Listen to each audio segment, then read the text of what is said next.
tag-init, isa sa mga mabentang pampalamig ang all-time favorite na Pinoy sorbetes. Pero ang kinalakihan nating dirty ice cream, totoo nga bang madumi? Nasa frontline ng balitang yan, si Brian Basa. Ngayong tag-init, kapag kumalembang na si Mamang Sorbetero, takbuhan na ang mga tao. Ang sorbetes ni Kuya, masarap at swak na pampapresko. Ito yung tinatawag lang Filipino ice cream. Only in the Philippines, ha? Ito pa rin yung malalamigan ka sa katawan. Tanggap. Pwede sa apa, sa tasa, o kahit sa tinapay, ang iconic na ice cream ng mga Pinoy.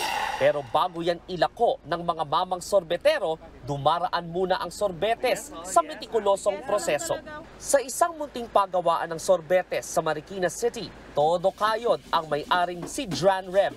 Umaga pa lang, handa na ang mga sangkap, gata ng niyog, gatas, asukal at ang mga pampalasa tulad ng avocado, mangga at tsokolate. Paghahaluin muna ni Dran Reb ang mga sangkap at saka sasamahan ng pinakuloang kasava. Gagamitan niya naman ito ng isang mahabang sandok na kung tawagin ay balukay. Pagtapos na sa paghalo, handa na itong ipasok sa freezer. At pagkatapos ng 15 minutong pagpapalamig, taste test na mga kapatid. Para iwas contamination sa sorbetes, pinagsuot tayo ng apron, ng guantes at ng hairnet. Ngayon ilalabas natin sa freezer na ito yung sorbetes.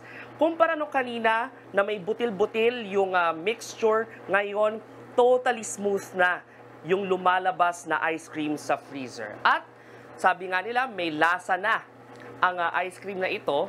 Kung tutusin, pwede na siyang kainin. Tikman natin ito. May lasa na nga, lasang gatas na mala vanilla. Mula sa higanteng kaldero, nililipat dito ang mixture, saka idaragdag ang mga flavor. At pagkatapos ng ilang oras, handa na ang Pinoy sorbetes. Para kay Dran Reb, sulit ang pagod. Higit sa kita, para na rin daw siyang nakatulong sa pagpawi ng init na nararamdaman ng kanyang mga suki.